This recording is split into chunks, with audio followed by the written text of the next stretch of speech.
todos nesse momento para que possamos proferir uma prece. Então vamos mentalizando o nosso amigo, nosso modelo, nosso guia Jesus. Vamos lembrando de sua estadia aqui na Terra, dos exemplos de amor, de caridade, para com todos, mas em especial para aqueles que mais necessitavam. Vamos recebendo nesse momento a saudação dos mentores e vamos pedindo que eles incluam a nossa companheira Ana Maria, que vai fazer a prece da noite, a palestra da noite, retificando. Assim, pedimos licença para iniciarmos mais esta reunião. Assim seja. Boa noite, que Jesus possa nos acompanhar aqui nessa reunião, nessa noite de calor, né? Mas a gente está sentindo mais calor ainda por causa dos nossos corações aquecidos. Nesse ambiente, né, fraterno, que nós desejamos, né, tanto que a gente pudesse retornar, estamos aqui, né, de volta. Ainda com algumas limitações, com alguns cuidados, mas é muito gostoso estar aqui de volta, né? E hoje a gente queria falar um pouco sobre um tema que a gente já discute, conversa, estuda desde sempre, né? A gente fala sobre isso de alguma forma. Mas é sempre bom relembrar, porque no nosso cotidiano, nas atribulações que a gente vai tendo no nosso dia a dia, com as dificuldades que a gente tem na família, com as preocupações que a gente tem no trabalho, com tanta coisa que a gente vai ocupando, né, o nosso pensamento, às vezes a gente não prioriza o autocuidado. E o autocuidado, ele é uma prescrição evangélica, né? O Cristo trouxe essa prerrogativa de nós nos melhorarmos, e para isso, para que a gente pudesse nos melhorar, a gente tinha que se olhar, se entender o que tinha aí de equivocado e a ser melhorado e melhorar. E como é que a gente faz isso se a gente não enxerga ou não se preocupa com as coisas que a gente tem que melhorar? Então eu queria assim que a gente pudesse refletir nessas perguntas, né? Como é que eu tenho cuidado de mim? Porque às vezes eu cuido do outro, dos filhos, da irmã, dos pais, né? Do cachorro, do gato, da casa, né? Eu cuido de muitas coisas, né? Eu me dedico a muitas coisas. Mas como é que eu tenho me dedicado a mim mesma? Em qual escala, em qual item, vamos dizer assim, da lista, de qual prioridade eu me coloco no meu cuidado? Eu estou me preocupando com as minhas necessidades pessoais? Por exemplo, eu tenho dado atenção às minhas necessidades físicas, de exercício físico, de autocuidado. Eu tenho me preocupado com as questões emocionais, com a preocupação excessiva, com o desgaste excessivo, com a preocupação que eu tenho, né, das questões do mundo que eu não tenho controle, com as questões que eu organizo, por exemplo, nos meus grupos de relacionamento, no centro espírita, o quanto eu me dedico ou não, o quanto eu me preocupo ou não, o quanto eu me preocupo com a tarefa do outro, inclusive, né? Na minha casa, na minha família, no meu trabalho. As questões de convivência, eu tenho convivido com as pessoas que me fazem bem, que me dão prazer, que me trazem energias boas, um sentimento alegre, aquela conversa, aquela reunião em que eu saio renovada, com energias renovadas, pessoas agradáveis? Ou tenho me imposto a convivência, muitas vezes por conveniência, né, com pessoas que nem sempre eu estou muito afim, no sentido afinidade mesmo?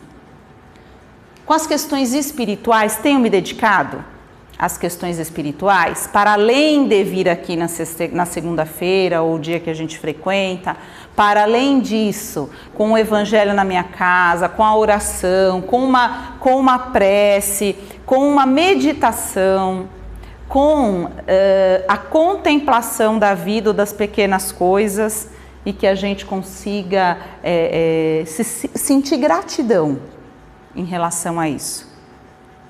Gratidão é a gente ter um sentimento de abundância.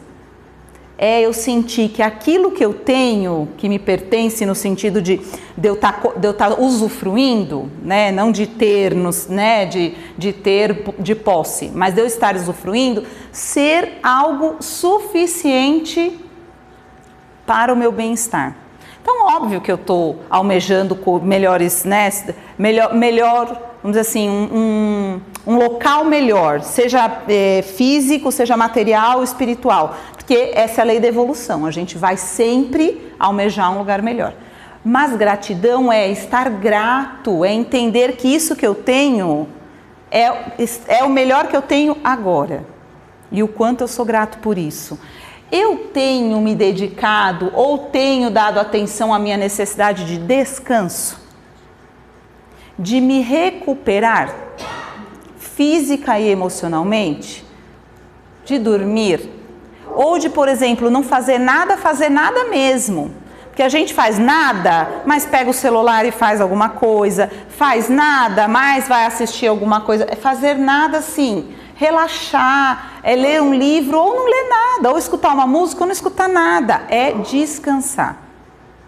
Quanto que a gente se dedica no cotidiano, na vida atual que a gente vive, né? Nessa vida assim, cheia de pressa, né? O quanto que a gente se dedica às nossas necessidades. Por que eu estou falando isso? Eu estou falando isso porque a gente tem uma dificuldade de se presentear, de se cuidar, né? A gente é muito craque, eu não sei os homens, viu? Homens me ajudem, mas as mulheres são craque em se punir. Porque não fiz bem isso, porque não fui suficiente nisso, porque, né, a gente sempre tem uma facilidade na punição. Mas a gente mal se presenteia. E se presentear mesmo com um café com uma amiga, se presentear porque eu vou dar uma volta no parque, não é se presentear com uma coisa material. E pode ser também com uma coisa material, né? Mas a gente não se presenteia, a gente tem ainda, nós carregamos de muito tempo atrás, mas isso ainda fica no nosso íntimo, essa questão de punição. A gente acredita ainda no nosso íntimo que nós temos essa punição divina, que se eu estou desse jeito é porque eu não me dediquei o suficiente, ou porque eu fiz alguma coisa de errado, né? Ou por qualquer outra coisa assim. Então, a Joana de Ângeles, num texto do livro Desperte e Seja Feliz, ela diz que é muito defasada essa noção, né? Essa visão de que todas as dificuldades que a gente tem na vida, no nosso cotidiano, seja de enfermidades, de dificuldade financeira, de dificuldade emocional, de relacionamento, seriam resultados de punição divina ou de resgate de erros passados. E a gente costuma atribuir essas esses desajustes, às vezes, da nossa vida numa punição, né? Ou porque eu devo ter feito alguma coisa muito errada na vida passada, né? Sem nem olhar que você está fazendo coisa erradinha aqui e agora. E aí, né, você já está colhendo dificuldades por conta dos seus hábitos de agora. Então, essa generalização, ela é equivocada, ela é atrasada, né? Ela não faz mais sentido a gente pensar assim, porque a gente entende que Deus é amor. Ele não é punição, ele é amor. Ele é piedade, né? Ele é uma renovação constante. E se a gente entende Deus como essa manifestação de amor, a gente tem que entender que Ele deseja o nosso equilíbrio, que Ele deseja a nossa melhora, a nossa evolução. Entretanto, há, obviamente, consequências em relação às nossas invigilâncias, à nossa irresponsabilidade, ao equívoco que nós cometemos. Então, a gente estava falando, será que eu fiz, né? Eu estou aqui com uma dor no estômago. Será que eu devo ter feito alguma coisa muito errada nas vidas passadas para ter essa gastrite, né? Sem pensar na alimentação equivocada que eu tenho trabalhado, porque estou me dedicando muito ao trabalho, por exemplo, ou estou numa rotina exacerbada que não tenho tempo. Não estou falando de tempo de ficar 2, 3 horas na cozinha, eu estou falando de tempo de parar, sentar, escolher uma comida, né? Porque a gente está falando disso, de ir num restaurante, pegar a comida e comer adequadamente. Não, a gente come correndo, ou come com o prato na frente do computador, ou pede alguma coisa, um lanche que é mais rápido, ou come no meio do caminho de uma reunião para outra, de uma visita para outra, come no carro alguma coisa, né? Então, assim, a gente tem dificuldades, né? O que Joana traz, né, para a gente entender a responsabilidade que nós temos que ter com o nosso organismo, com o nosso corpo? Eu vejo aí também, João. É que a evolução, ela é feita, ela é um processo. Pronto. Que se dá através do desgaste, mas também do aprimoramento, da doença, mas também da saúde, da queda, mas também do soerguimento. Então é uma inconstante, eu não tenho só que sofrer, mas também não vou ter só momentos de felicidade e satisfação. A gente tem esses picos e isso é uma característica da vida. Queria trazer aqui um conceito, só para a gente entender um pouco disso, que todo mundo também já estudou. Estou trazendo um resgate disso, né? Qual é a constituição do nosso corpo e qual é a constituição do nosso planeta? Da onde vem a matéria que a gente se utiliza para a formação do nosso corpo e da onde vem a matéria que a gente se utiliza para a constituição do planeta? Certeza que vocês sabem essa de cor. Fluido cósmico universal, não é? Fluido cósmico universal. É importante falar de fluido. Por quê? Porque nós estamos falando de matéria, né? Nós temos o ser inteligente, nós espíritos, mas temos a matéria do nosso corpo, fluídico, nosso perispírito, do nosso corpo físico, que vem da mesma origem que é o fluido cósmico universal. Por que isso é tão importante? Porque a gente se conversa nesses fluidos. Porque quando eu me alimento, eu estou ingerindo fluido, né? Mas também quando eu me utilizo de cigarro, eu também estou ingerindo fluidos, né? E isso tem essa modificação. O nosso planeta Terra também. Quando a gente consegue modificar o nosso corpo, através do nosso cuidado, a gente consegue modificar o planeta Terra. Então, esse organismo, que é nosso corpo, ele é uma máquina, sim, excelente. A gente já viu inúmeras palestras, documentários médicos da perfeição do corpo, né? Do quanto a gente tem uma harmonia do corpo, exceto quando a gente tem aí uma disfunção de alguma coisa. Mas um corpo, os órgãos do corpo, como ele funciona, como ele se regenera depois até de um maltrato, vamos dizer assim, da nossa parte, é perfeito, né? Então, essa máquina que é excelente, né, que é constituída aí por equipamentos delicados, são comandadas, esses equipamentos, essa máquina tão perfeita é comandada pelo quê? Pelo Espírito, por nós, né? O corpo fluídico já é um reflexo, olha aí, eu estou batendo aqui, já é um reflexo da nossa condição espiritual, que reflete no nosso corpo. Como que a gente faz para melhorar isso? Então, assim, Livro dos Espíritos, questão 369. Os órgãos são os instrumentos da manifestação das faculdades da alma, do espírito. Manifestação que se acha subordinada ao desenvolvimento e ao grau de perfeição dos órgãos, como a excelência de um trabalho ou está a ferramenta própria à sua execução.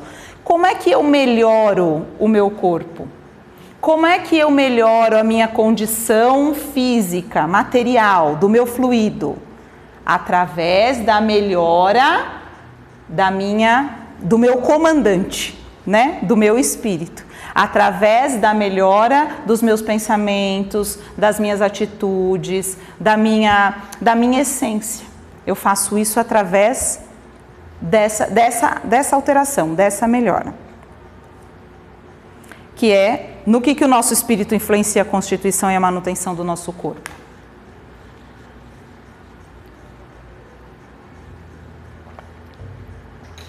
Influencia porque a gente é um reflexo, né, do que espiritualmente nós temos de acúmulo positivo e acúmulo equivocado da sequência da nossa vida. Às vezes, nós temos alguma manifestação no nosso corpo, manifestação de desajuste do nosso corpo, por exemplo, né? Ou eu tenho uma questão, não sei, a gente sente, né, a nossa cólera, por exemplo, a gente fica incomodado, desajustado, irritado, né, encolerizado, é assim que fala? Com alguma coisa. Todo mundo tem alguma coisa que tira a gente do sério, não tem? Alguém não tem absolutamente nada que fala, nossa, isso me deixa muito bravo. Acho improvável, todo mundo fica muito bravo com alguma coisa. Mesmo que a gente não manifeste, porque tem pessoas que têm uma característica de ser mais, que tem uma mansitude natural. Não é o caso de quem vos fala, né? Eu não tenho essa mansitude natural. Então, alguma coisa, né, me deixa assim, nervosa e eu me manifesto. E eu manifesto isso e o meu corpo, obviamente, é impactado. Por quê? Porque pensamento é matéria. Quando eu penso, eu emito fluidos do meu pensamento, que é matéria. Quando a gente vem aqui na fluidoterapia, né? O que a gente faz? O passista, o aplicador da fluidoterapia, ele na sua vontade solicita o auxílio do plano espiritual para receber os bons fluidos e com a sua vontade e os seus bons fluidos, aplica aquele bom fluido em quem está recebendo. Isso é o quê? Matéria. A gente pode não ver, a gente pode não ouvir, pode não sentir. Tem gente que sente, eu não sinto, eu não vejo, né? Mas aquilo é matéria. Então, quando eu fico muito nervosa com alguma coisa e eu emito esse pensamento, que obviamente não é muito agradável, não é muito harmônico em relação àquela situação ou àquela pessoa, eu emito uma matéria que pode atingir a pessoa ou não, porque ela atinge se a pessoa também permite, não é? Se a pessoa permite, se ela está na mesma vibração que eu, mas eu emito. Agora, quem é atingido incontestavelmente sou eu, que emiti. Então, eu posso sentir, geralmente manifesto isso na minha cabeça. Eu sinto dor de cabeça. Eu fico muito nervosa, muito irritada, muito preocupada, muito incomodada. Eu sinto dor de cabeça. É assim, dor de cabeça e assim, ó, no ombro. Fico tensa, fico irritada. Aí tem gente que sente, né, dor no estômago, tem gente que perde voz, tem gente que, né, tem várias outras manifestações, né? Tem gente que fica com dor no corpo também, de ficar enrijecido. A gente sente isso, porque o nosso pensamento, ele é matéria. Como é que, do mesmo jeito que a gente emite um pensamento equivocado, encolerizado, né, e sofremos com isso, a gente também tem o poder nas nossas mãos, e no caso no nosso pensamento, né, no nosso comando espiritual, a gente tem o poder de alterar essa condição através do nosso bom pensamento, das nossas boas atitudes. É o nosso autocuidado. Quando a gente faz vibrações aqui no centro, quando a Silvia vem aqui e faz ou lê uma mensagem, ou faz uma prece, para depois a gente começar a palestra, isso não tem a ver com uma liturgia espírita, né? Tem lá, começa com isso, começa com aquilo, não pode furar, é desse jeito, é uma regra. Não, tem uma função de todo mundo que chega, cada um da sua casa, com seu pensamento, com a sua preocupação, com o seu dia a dia, chega todo mundo aqui, se acalma, senta, a gente junta as nossas energias, os nossos pensamentos, consequentemente a nossa matéria, numa energia voltada, direcionada pelas palavras tranquilizantes, positivas, né, da Silvia na prece dela, e a gente consegue transformar o ambiente num ambiente propício para que essa reunião aconteça. Se a gente não faz isso, não vamos conseguir esse ambiente? Não, a gente pode conseguir, mas essa prática auxilia. Se eu cheguei preocupada com alguma coisa, já estou preocupada com amanhã, com o que eu vou fazer, é aqui agora, vamos nos concentrar, eu me dediquei a vir aqui, estou aberta a receber isso. E aí eu sinto um bem-estar físico mesmo, não só mental, físico. Por quê? Porque todos nós estamos emitindo uns aos outros pensamento positivo, fluido, benéfico, que é matéria e me atinge. Então não tem nada de milagroso, não tem nada de sobrenatural, não tem nada de místico nisso. É só ciência, né? Que a gente estuda e que a gente tem o poder de alterar. O que Joana de Ângeles chama de um médico interno. A gente pode acionar um médico dentro do nosso pensamento, dentro das nossas possibilidades para isso. Então, assim, quando o indivíduo ele tem essa propensão para o pessimismo, então a gente deu aqui um exemplo de alguma coisa que me incomodou e eu tive um pensamento ruim e já sinto, né, essa descarga ruim no meu organismo, no meu corpo físico. Imagina se nós alimentarmos pensamentos cotidianos, constantes, né? A gente não desliga desse padrão de pensamento pessimista, de ressentimento. Então sempre alguém que me prejudica, é a vida que é ruim, é meu trabalho que é ruim, é a cidade que eu vivo que é ruim, é o governo, né? Que pode ter tudo isso mesmo vamos dizer assim, tudo isso pode ter o seu fundo de verdade, né? Pode de verdade ser alguma coisa que não seja tão bacana. Entretanto, eu posso ter outra visão, eu posso me manifestar de outra maneira em relação a tudo isso. Se eu vou alimentando ressentimento, desamor, todas essas questões, cargas deletérias são elaboradas. Então, da onde veio isso? De um obsessor que veio isso? Não, da minha mente, do meu sentimento. Que são elaboradas e atiradas nos mecanismos encarregados de preservar-lhe a organização somática, produzindo-lhe inúmeros males. Quem nunca escutou, nem sei de quando é essa nomenclatura, muitos anos, né? Eu não sei, um dia eu vou ter a curiosidade de ver quando é que começou-se a falar que a gente tem doenças psicossomáticas, que hoje é, né, meio banalizado, né? Eu estou somatizando. Estou somatizando, né, no meu corpo as dificuldades que eu estou enfrentando ou os sentimentos equivocados que eu venho alimentando no meu cotidiano. Eu vou somatizando e uma hora o meu corpo não aguenta e adoece, de alguma forma ou de outra. Ou adoece emocionalmente ou adoece fisicamente. Né? Então eu tenho aí mágoa, raiva, angústia, medo, insegurança, estresse e o corpo não aguenta mesmo e a pessoa não aguenta mesmo. Né? Então a gente tem nesse período que a gente passou aí, dos 2 anos passados, mais assim intensos e mais, principalmente 2020, né?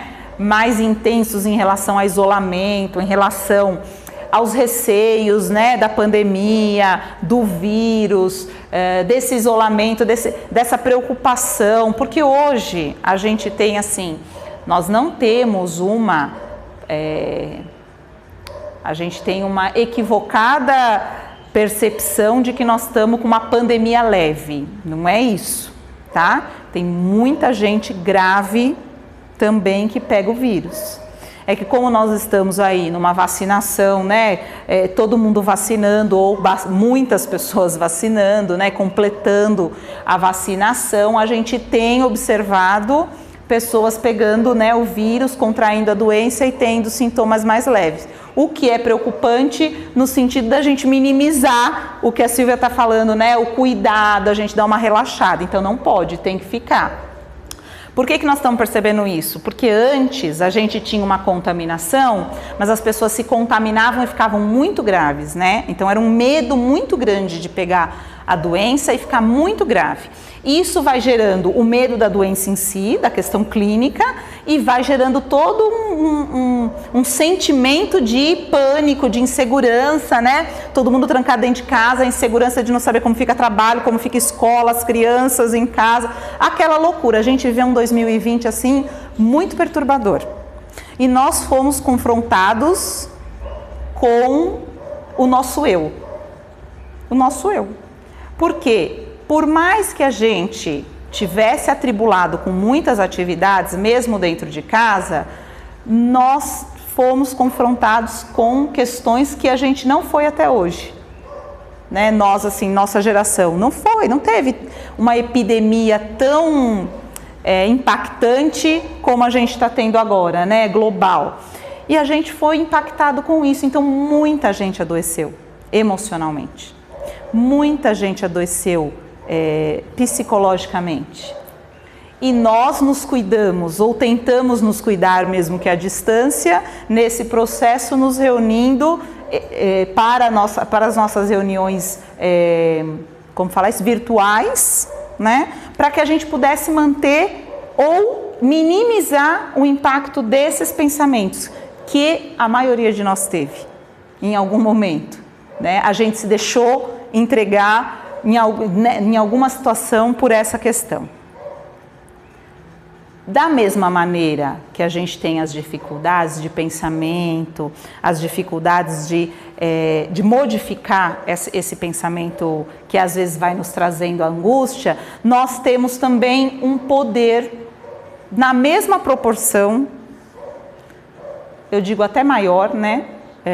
Que é a gente ter uma disposição otimista, afetuosa para conosco e com a vida, e a gente poder reverter essa situação de estresse físico, de estresse emocional, de situação de desequilíbrio espiritual, né? Então essas disposições, esses pensamentos otimistas, afetuosos, eles vão gerando energias, matéria, sempre, que vão nos refazendo, né? Que são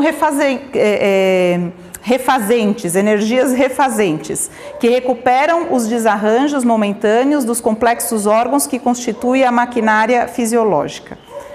Quando que a gente muda mundo? Quando que a gente muda a atmosfera? Quando a gente muda a gente, e aí isso vai virando uma cascata.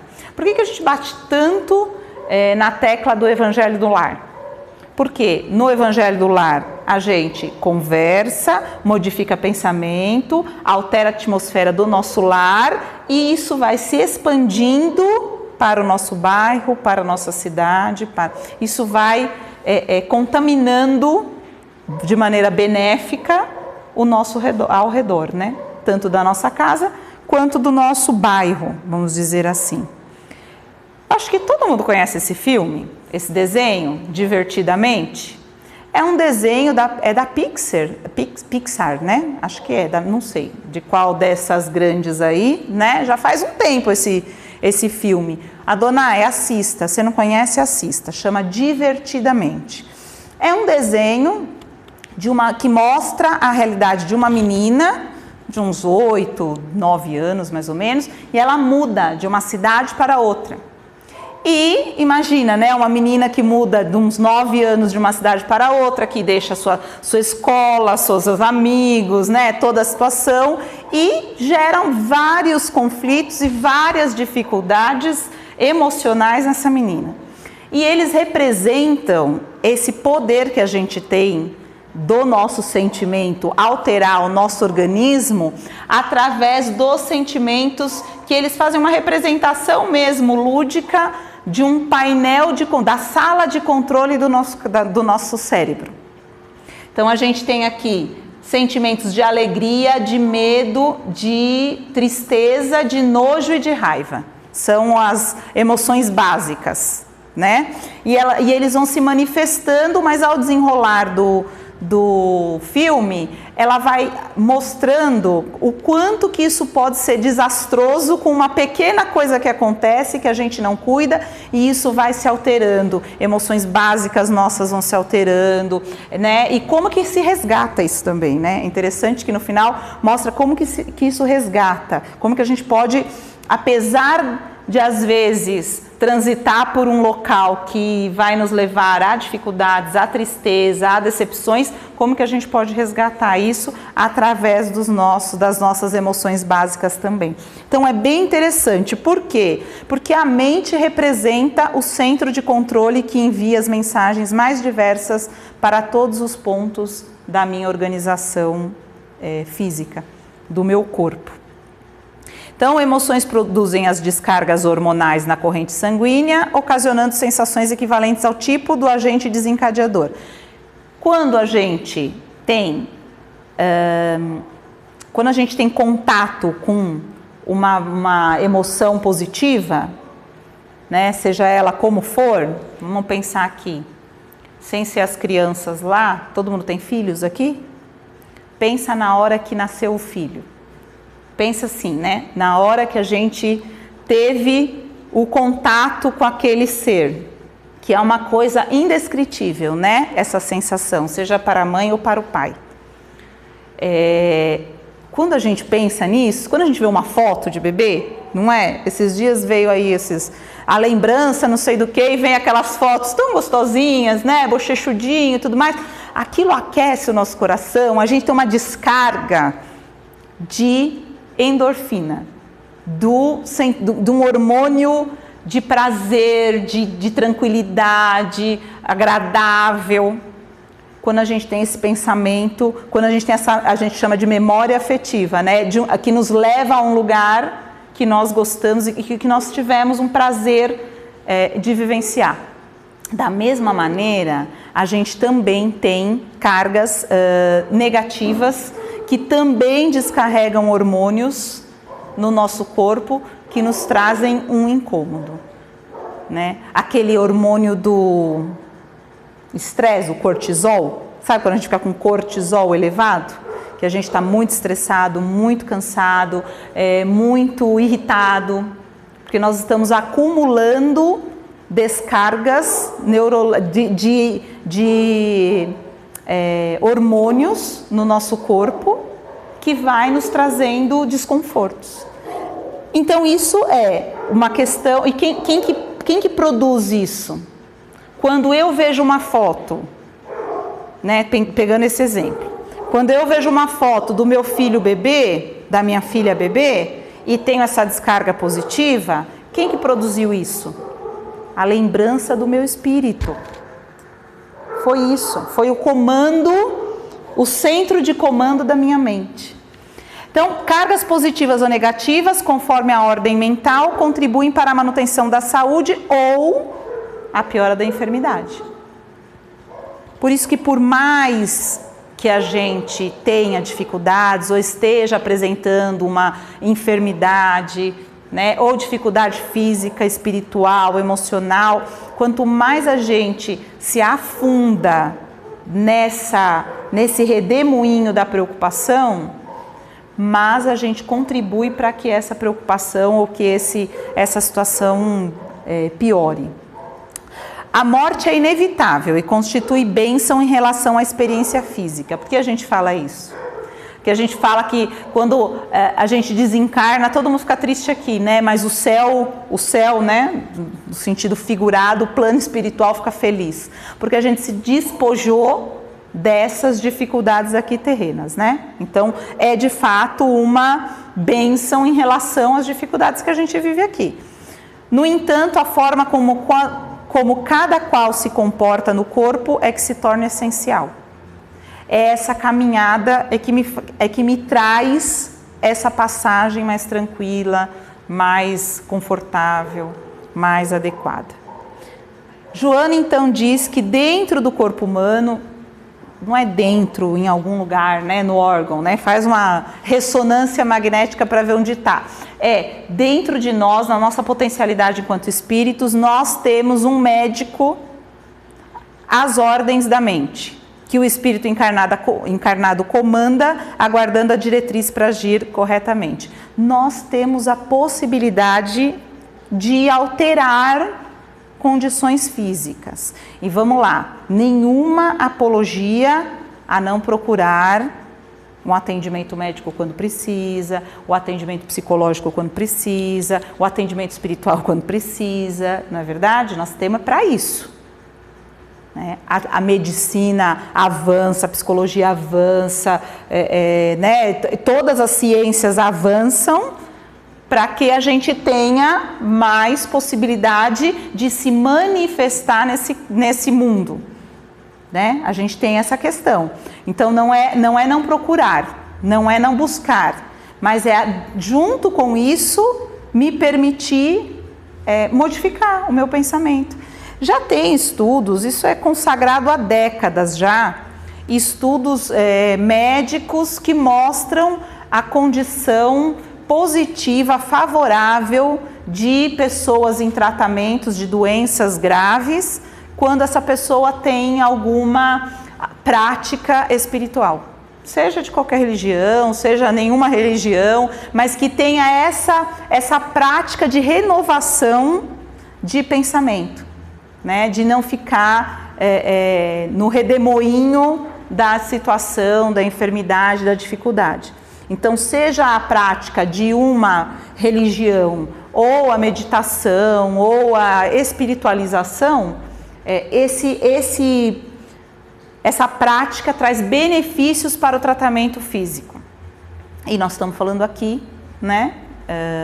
Estamos tentando conversar e explicar por que esse benefício acontece.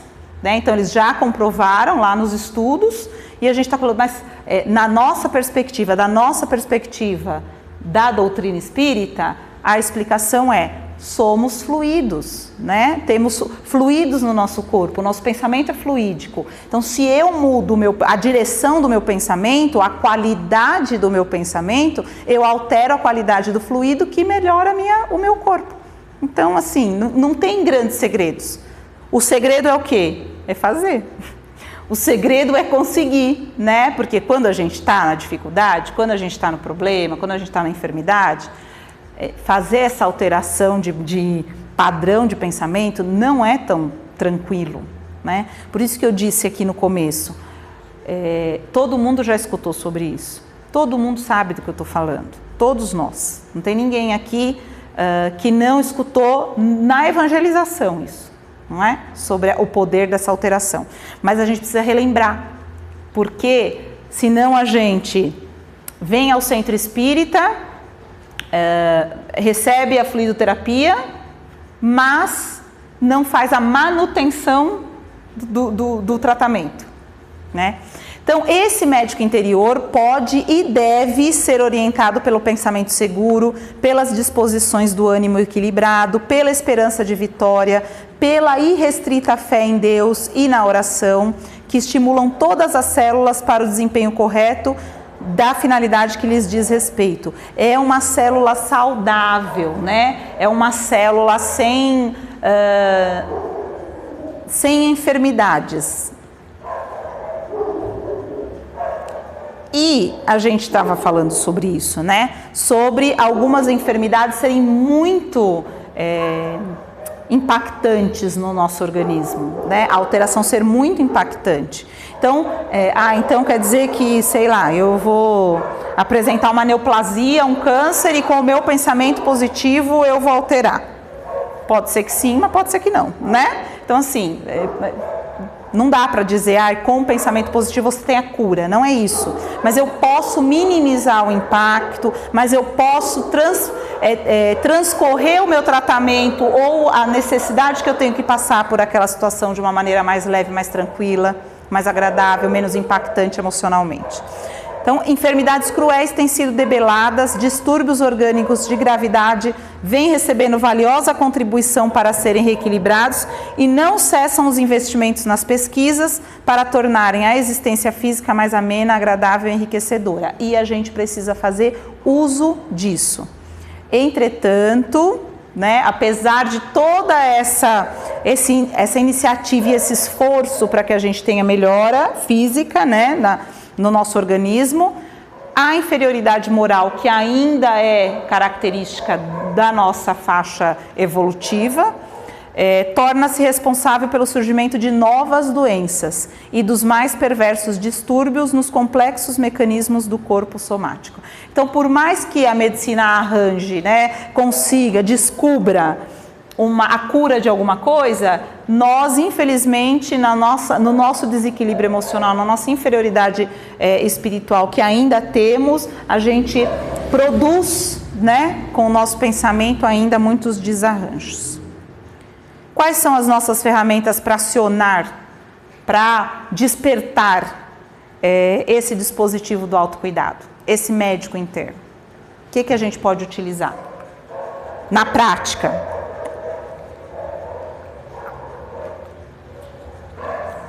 A oração, o pensamento positivo, a meditação, uma boa música, um bom filme, um bom livro. Então não precisa ser algo, não, tenho que ler algo espírita, ou tenho que escutar uma prece no rádio. Não, se eu escuto uma boa música, uma música que me traz um equilíbrio, uma energia positiva, isso vai alterando o meu pensamento. Né? A vinda aqui, a participação de outros grupos culturais que eu tenha interesse e que me favoreçam esse estado de bem-estar. E aí eu posso acionar. Então, abastece-te, porém, nas fontes inexauríveis do bem. Não tem fim essa fonte, né? E organiza a tua vida moral e mental de forma que os teus atos sejam produtores de harmonia pessoal e de equilíbrio, e não o contrário. Está na nossa responsabilidade isso. Nós podemos nos ajudar uns aos outros? Podemos, mas está na nossa responsabilidade. Eu trouxe um trecho do Evangelho que está em João, que Jesus diz assim, né? Tem aquela multidão atrás de Jesus e dos discípulos, e eles chegam, né, no monte para escutar, para fazer, né, o seu sermão e tudo mais, mas está na hora de alimentar o pessoal. E eles falam, mas como é que a gente vai alimentar essa multidão? Assim, nós não damos conta disso, né? Não temos alimento suficiente. E aí vem o rapaz lá com os 2 peixes e... Quantos pães? Não, são 2 peixes, não é isso? Não me lembro. Uma quantidade muito pequena de alimentação. E aí, o Cristo fala o quê? Mandai assentar os homens. Então, aquela multidão muito preocupada de como é que a gente vai dar conta dessa situação.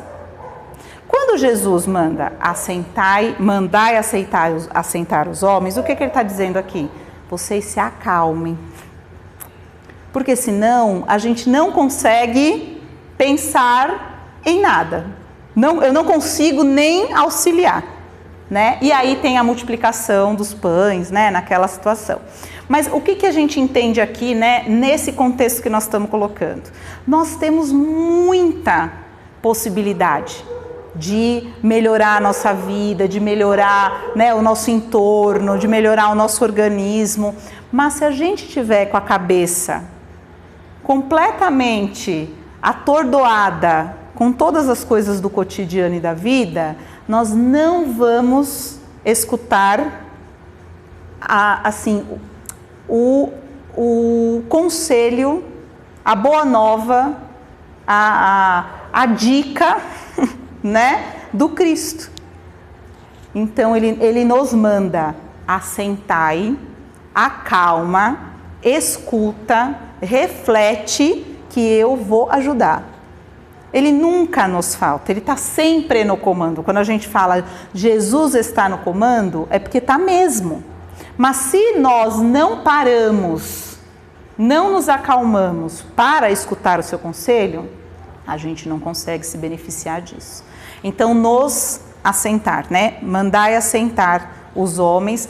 Nós somos os homens que precisamos assentar nos nossos pensamentos para que a gente possa se beneficiar dessa luz e desse amor do Cristo nos seus ensinamentos e nos seus fluidos que Ele nos manda dia a dia. Obrigada.